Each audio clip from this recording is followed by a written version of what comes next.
요즘 부동산 시장이 침체됨에 따라서 대출 시장도 조용한 하루하루가 지나가고 있는데요.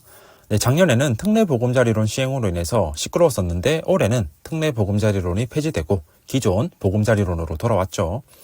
그래서 이번 영상에서는 보금자리론 요건에 대해서 간단하게 정리해 보려고 합니다. 보금자리론 준비 중이시거나 관심 있으신 분은 참고하시면 좋을 것 같네요. 바로 시작해 보겠습니다. 먼저 보금자리론은 세 가지 용도로 사용할 수 있는데요. 아래와 같이 구입용, 보존용, 상환용인데요. 구입용은 말 그대로 주택 구입할 때 받는 대출을 말하는데요. 대부분이 여기에 해당하시겠죠. 소유권 이전 등기일로부터 3개월 이내에 신청하시면 됩니다. 다음은 보존용인데요. 임차보증금 반환용으로 생각하시면 됩니다. 즉 내 집에 살고 있는 전세 임차인에게 전세 보증금을 돌려줘야 하는데 돈이 부족할 때 사용하는 대출이라고 보시면 되고요. 그리고 마지막은 상환용인데요. 기존 은행이나 보험사 등의 금융기관을 통해서 받은 주택담보대출을 보금자리론으로 상환하고자 할 때 사용할 수 있습니다. 지금부터 본격적으로 보금자리론 요건을 살펴볼 건데요. 먼저 누가 보금자리론을 받을 수 있는지 대출 가능 대상자 요건을 알아보겠습니다. 보금자리론은 대출 접수일 기준으로 대한민국 국민이고 민법상 만 19세 이상인 성년이면 신청할 수 있는데요. 그리고 배우자 포함하여 대출받고자 하는 주택을 제외한 무주택자 또는 1주택자일 경우에 대출 가능한데요. 단 1주택일 경우에는 일시적 2주택 조건으로 기존 주택을 보금자리론 실행일로부터 3년 이내에 처분하셔야 합니다. 참고로 보금자리론의 경우에는 디딤돌 대출에서 말하고 있는 세대주, 부양가족, 만 30세 이상 등의 세부 요건은 적용하지 않습니다. 디딤돌 대출보다는 보금자리론이 조금 더 수월하게 받을 수 있겠죠. 다음은 보금자리론에서 말하는 신혼부부 기준인데요. 다른 정책자금 대출 요건과 똑같습니다. 혼인신고 신청일로부터 7년 이내이면 신혼부부 조건을 적용받을 수 있고요. 그리고 대출 신청일 기준으로 3개월 이내 결혼 예정자일 경우에도 가능합니다. 단 이때는 증빙서류로 청첩장 또는 예식장 계약서 등을 제출하셔야 합니다. 다음은 소득 요건인데요. 기본적으로 부부 합산 기준이고요. 미혼일 경우에는 본인 소득만 보시면 됩니다. 한 번씩 부모님 소득을 합산해야 하는지 궁금해 하시는 분이 계신데요. 부모님과 같이 살고 있더라도 부모님 소득은 합산하실 필요 없고요. 소득은 오직 배우자 소득만 합산하면 됩니다. 소득 기준은 아래와 같이 크게 6가지 가구로 구분할 수 있는데요. 기본적으로 일반 가구는 연소득 7천만 원 이하여야 하고요. 신혼부부는 8,500만 원 이하, 한자녀 가구는 8천만 원 이하, 두자녀 가구는 9천만 원 이하, 세자녀 이상 다자녀 가구는 1억 원 이하, 그리고 전세 사기 피해자일 경우에는 소득 제한이 없습니다. 본인은 어느 가구에 해당하는지 확인해 보시고요. 다음으로 넘어가 보겠습니다. 주택 가격 요건인데요. 보금자리론을 받기 위해서는 주택 가격이 6억 원 이하여야 합니다. 이때 주의하실 점은 KB 시세와 같은 시세 정보와 그리고 감정평가액, 실제 매매가액 중에서 어느 하나라도 6억 원을 초과하면 대출 신청이 불가능합니다.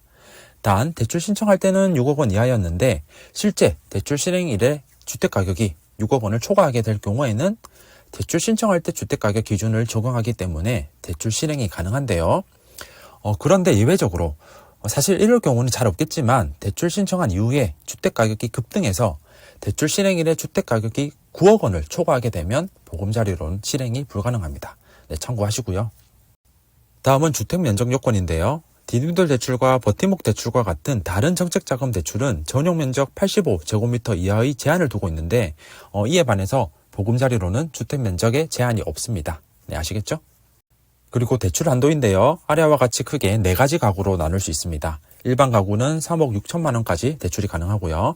세자녀 이상인 다자녀 가구와 전세 사기 피해자는 4억 원 이하까지, 그리고 생애 최초 주택 구입자는 4억 2천만 원까지 대출이 가능합니다. 대출 한도는 생애 최초일 때 가장 높네요. 다음은 LTV, DTI, DSR로 알고 계신 대출 비율 요건인데요. 다른 대출 상품에 비해서 보금자리론이 조금 복잡하긴 합니다. 혹시 LTV, DTI, DSR이 무엇인지 모르시는 분은 지금 상단에 나오는 링크 영상이나 고정 댓글에 남겨놓은 링크 참고해 주시고요. 먼저 LTV 요건인데요. 생애 최초 또는 전세 사기 피해자일 경우에는 80%까지 가능합니다. 그리고 생애 최초 또는 전세 사기 피해자가 아닐 경우 아파트는 70%까지, 아파트 외 기타 주택은 65%까지 가능합니다. 단 대출받고자 하는 주택이 조정지역에 있거나 신용점수가 271점에서 614점 구간에 있을 경우 또는 추정소득으로 진행할 경우에는 10%를 차감합니다.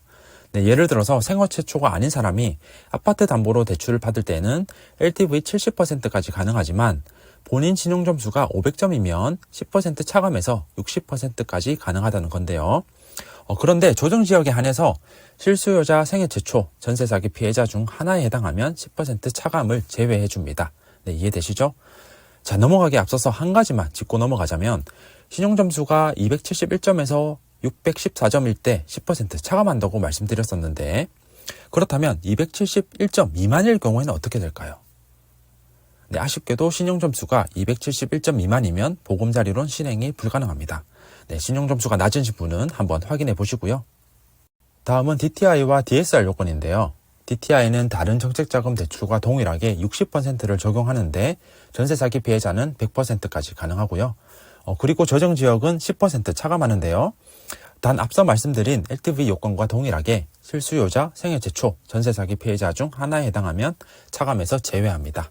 네, 마지막으로 DSR은 적용하지 않습니다. 이어서 대출금리입니다. 네, 대출금리는 보금자리론 종류와 만기일자에 따라 다른데요. 유보금자리론과 T보금자리론은 10년에서 50년 만기일 기준으로 4.15에서 4.45%이고요.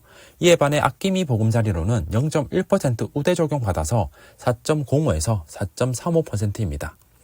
네, 추가적으로 해당 금리는 모두 고정금리이고요.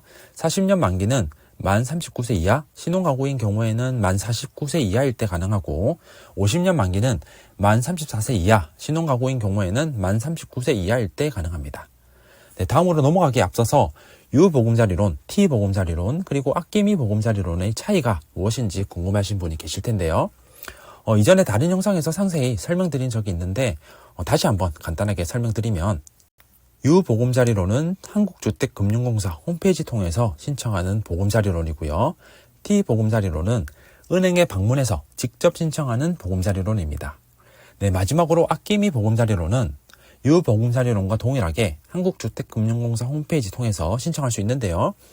추가적으로 대출거래 약정과 근저당권 설정 등기를 온라인으로 처리하는 상품이고 앞서 말씀드렸듯이 0.1% 금리 우대를 받을 수 있습니다.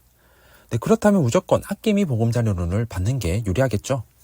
아끼미 보금자리론 신청은 별도로 크게 하실 일은 없고요. 지금 보이는 한국주택금융공사 홈페이지의 보금자리론 신청 화면에서 왼쪽 아래에 있는 아끼미 보금자리론 선택하셔서 신청하시면 됩니다. 네, 간단하죠? 다음은 우대금리 종류입니다. 네, 중복 적용해서 최대 1%까지 우대받을 수 있는데요. 조소득 청년, 신혼가구, 신생아 출산가구부터 시작해서 미분양 주택 입주자, 전세 사기 피해자까지 다양한 우대금리 항목이 있으니까 참고하셔서 우대금리 적용받으시면 되겠습니다. 다음은 대출 상환 방법입니다. 네, 보금자리론 상환 방법은 크게 원리금 균등 분할 상환, 원금 균등 분할 상환, 원리금 체증식 분할 상환 이렇게 세 가지 종류 중 하나를 선택할 수 있는데요. 대출이 실행되면 상환 방법을 바꿀 수 없으니까 대출 신청하실 때 고민해 보시고 본인에게 유리한 상환 방법으로 선택하시면 됩니다. 네, 각각의 상환 방법이 어떻게 다른지 궁금하신 분은 지금 오른쪽 위에 나오는 링크 영상 또는 고정 댓글 참고하시면 되겠습니다. 네, 참고로 원리금 체등식 분할 상환은 만 39세 이하일 때 가능하고요. 상환 기간으로 50년 선택은 불가하니까 참고하시면 되겠습니다. 이어서 중도상환 수수료 요건인데요. 네, 보금자리론은 3년 이내에 중도상환된 원금 기준으로 0.7% 부과하고요. 3년 내에서도 기간에 비례하여 수수료 비율이 줄어드는 슬라이딩 방식인 점 참고하시면 되겠습니다. 네, 그리고 전세 사기 피해자는 중도상환 수수료를 면제해 준다고 하네요. 자, 마지막으로 가구 유형별로 앞서 말씀드린 소득, 대출 한도, 주택가격 기준이 어떻게 다른지 한 장으로 정리해봤고요. 필요하신 분은 캡처해서 사용하시면 될 것 같습니다. 끝났습니다. 네, 지금까지 보금자리론 요건을 하나하나 정리해봤는데요. 이번 영상은 보금자리론의 기본 요건만 말씀드린 거고 보다 상세한 내용이 궁금하신 분은 주택금융공사 홈페이지를 통해 확인 또는 질문해 보시거나 아니면 해당 영상 댓글 또는 질문 게시판에 글 남겨주시면 시간 나는 대로 확인하여 답변 드리도록 하겠습니다. 네, 오늘도 끝까지 시청해 주셔서 감사하고요. 다음에도 도움될 만한 영상으로 돌아오겠습니다.